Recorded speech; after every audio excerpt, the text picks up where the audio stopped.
Welcome back to my another new vlog. সেদিন আমি গেছিলাম ইন্ডিয়ান মিউজিয়াম কলকাতার, আর এটা হচ্ছে ইন্ডিয়ান মিউজিয়ামের টিকিট কাউন্টার। এখান থেকে তোমরা টিকিট কেটে নিতে পারবে, আর টিকিট কত টাকা আর কিভাবে কাটবে সবটাই আমি তোমাদের ভিডিও শেষে বলবো। আর এই যে দেখতে পাচ্ছ কেক, এটা আমাদের রূপারানী এনেছিল। রূপার কয়েকদিন আগেই জন্মদিন ছিল, তাই জন্য আমাদের ট্রিট দিয়েছিল একটা ছোট্ট করে। তো তখন আমরা মিউজিয়ামে ঢুকছিলাম, তখন আমাদের চেকিংয়ের টাইম ছিল। তো তারপরে আমরা মিউজিয়ামে ঢুকে পড়লাম। সত্যি বলতে আমার ফার্স্ট টাইম ছিল ইন্ডিয়ান মিউজিয়ামে। মিউজিয়ামের ভেতরটা এত সুন্দর, মানে দেখে চোখ জাস্ট জুড়িয়ে যাচ্ছিল আমার, মানে আমি দেখতেই থাকছিলাম আর ফটো তুলতেই থাকছিলাম। মানে এত সুন্দর করে সাজানো ভেতরটা, আর বাইরেটা জাস্ট বলার নয়।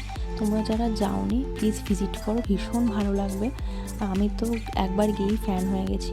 আর এটা হচ্ছে মিউজিয়ামের ভেতরে, মানে এই যে তোমরা দেখছো এই কঙ্কালগুলো নানান অ্যানিম্যালসের, এইগুলো কিন্তু সত্যিকারের অ্যানিম্যালস ছিল। এগুলো আসলেই সত্যি, যেটা তোমার সামনে গেলে বুঝতে পারবে। এগুলোর ওখানে সমস্ত ইন ডিটেলস লেখা রয়েছে, তোমরা ওখানে পড়লেই জানতে পারবে যে ওরা কীভাবে এই অ্যানিম্যালসগুলোকে সংগ্রহ করেছিল, কীভাবে এরা সংরক্ষণ করে, সব কিছুই ওখানে লেখা রয়েছে। বেসিক্যালি নানান ধরনের কেমিক্যাল ইউজ করেই এগুলোকে এত যত্ন করে রাখা হয়েছে। এই জায়গাটা ভীষণ সুন্দর ছিল। তারপর আমরা বন্ধুরা মিলে একটা লাইট অ্যান্ড সাউন্ড শো দেখার জন্য ওখানে লাইনে দাঁড়িয়েছিলাম। জানতাম না কি হবে, কিন্তু দেখছিলাম সবাই যাচ্ছে, তো আমরাও সেই অনুযায়ী দেখতে চলে গেছিলাম। কোনো টিকিট ছিল না এগুলোর জন্য, এগুলো সব ফ্রি অফ কস্টেই হয়েছে, মানে বাইরের যে টিকিট কেটেছি সেই টাকাতেই হয়েছে।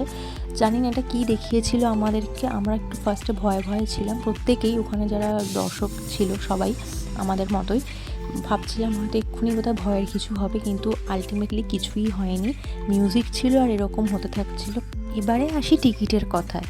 তো টিকিট তোমরা যখন কাটবে তোমরা অবশ্যই দেখে নিও মোবাইলের ক্যামেরার টিকিট তোমরা কাটবে কিনা, কারণ যে কটা মোবাইল অ্যালাউ হবে, মানে যে কটা মোবাইলে তোমরা ফটো তুলবে সেই কটা মোবাইলের যেন টিকিট কাটা থাকে। মানে অ্যাকচুয়াল টিকিট হচ্ছে 75 টাকা এন্ট্রি ফি, আর আলাদা হচ্ছে 60 টাকা মোবাইলের ক্যামেরার ছবি তোলার জন্য। যদি কেউ টিকিট না কেটে থাকো সেটার পরবর্তীকালে ভেতরে গিয়ে ওরা কিন্তু চার্জ করতে পারে যখন তখন যাকে থাকে।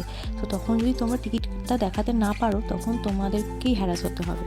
আমরাও এই সেম জিনিসটা শিকার হয়েছে। আমরা যদিও 4 জনেই টিকিট কেটে গেছিলাম সব কটা মোবাইলের ক্যামেরায় ছবি তুলবো বলে, তাও ভেতরে গিয়ে আমাদের হ্যারাস হতে হয়েছে। তাও আমরা যখন টিকিটটা দেখিয়ে দিই তখন আর সেখানকার সিকিউরিটি কিছু আর বলতে পারেনি। এটা ওদের মানে মনে হয় যে কেউ হয়তো টিকিট না কেটেই চলে আসছে, বা কেউ টিকিট কেটেছে কিনা সেটা চেক করার জন্যই হয়তো এসব করে, কিন্তু এরকম করা একেবারেই উচিত নয় আমি বলবো। যাই হোক, আজকের মতন ব্লগটা ছিল এইটুকুই। যদি তোমাদের ভিডিওটা ভালো লেগে থাকে তাহলে লাইক, কমেন্ট অ্যান্ড শেয়ার করো। আর যারা ইউটিউব থেকে দেখছো তারা আমার চ্যানেলটা অবশ্যই সাবস্ক্রাইব করো, আর যারা ফেসবুক থেকে দেখছো তারা আমার প্রোফাইলটা অবশ্যই ফলো করো। দেখা হবে নেক্সট ব্লগে, ততক্ষণের জন্য টাটা।